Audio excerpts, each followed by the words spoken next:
రంగుల వలయం గడ్డి పువ్వు లాంటిదో ఈలలో సౌఖ్యం. అది పాపానికి జీతమురా మనిషికి మరణం. గడ్డి పువ్వు లాంటిదో ఈలలో సౌఖ్యం. అది పాపానికి జీతమురా మనిషికి మరణం. నిత్యమైన సుఖము వెదకరా, నిత్యము ఆ ప్రభుని వేడరా. నిత్యమైన సుఖము వెదకరా, నిరతము ఆ ప్రభుని వేడరా. హల్లెలూయా, హల్లెలూయా. ఆయన వచ్చి చెంగును ముడితే ఆయనలోని ప్రభావం ఆయనలోనికి వెళ్ళినప్పుడు వెంటనే రక్తస్రావము అంటు కట్టినట్టుగా యేసుక్రీస్తు గుర్తు చేసుకుంటాడు, గుర్తు చేస్తాడు అందరికి. అప్పుడు అంటాడు, ఎవరినైనా ముట్టింది ఈమెమో ఆయన ముట్టి వెళ్ళిపోయింది. ఇంకా ఆయనను ముట్టి అక్కడ ఒక ఆ గుంపులో ఒక చోట భయపడి భయపడి భయపడి తాక్కుంటుంది.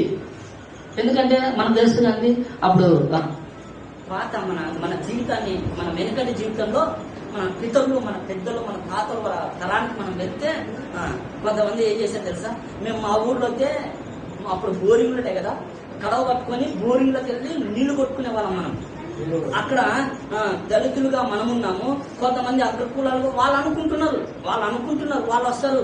మేము నీళ్లు కొట్టుకుని వెళ్ళిపోయిన తర్వాత ఒక ఆమె మాకు మిస్సింగ్ ఉండదు, పండ్లు బయటకు వచ్చింది. మళ్ళా మా ఊర్లో ఒక ఆమె ఉంది, కర్ర ఉంది, పండ్లు మొత్తం బయటకు వచ్చింది. చూడడానికి కూడా కనీసం ఆమె చూసి కూడా మాట్లాడడానికి కూడా ఇష్టపడదు. అంత భయంకరమైన ఆమె వచ్చి నేను వెళ్ళిపోయిన తర్వాత మరలా ఆమె వేరే వాళ్ళతో కడవలు పిచ్చుకొని ఆ కడవ నిలిచుకొని బోర్ని కడుక్కొని నీళ్ళు ఒక్కం పుట్టింది.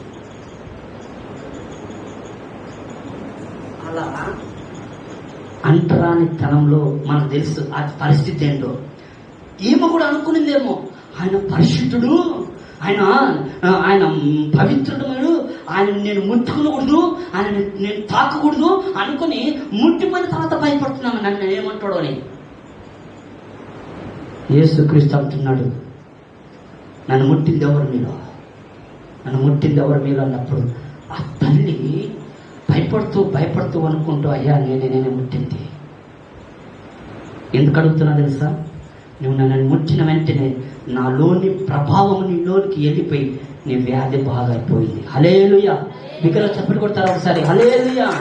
అందుకనే ఇక్కడ అంటున్నాడు దావీదు భక్తుడు, నీ బలమును నీ ప్రభావమును చూడవలని పరిశుద్ధాలయమందు నేను ఎంతో ఆశతో నీ తట్టు కనిపెట్టుకొని. ఎప్పుడైనా నీకు అలాంటి ఆశతో దేవుని మందిరానికి వచ్చావా?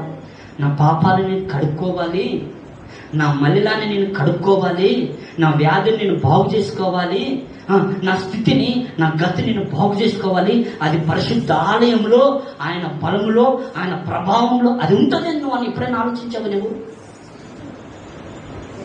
నువ్వు ఎక్కడికి వెళ్ళినా నీకు రక్షణ లేదు. పాపికి రక్షణ విడుదల మన కొత్త ప్రాణం పెట్టిన ప్రభు అయిన యేసుక్రీస్తులో అని. హల్లెలూయా, హల్లెలూయా, హల్లెలూయా.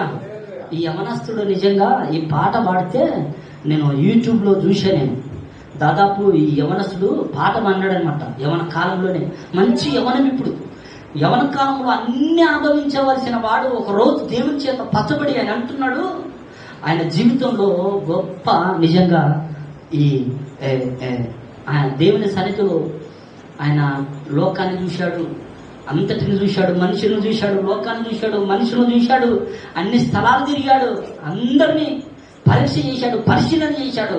చివరికి అంటాడు ఆయన, ఏ ప్రేమ నీ ప్రేమకు సాటి రాదయ్యా, ఎన్నున్నా నీతో సరి ఏది లేదయ్యా.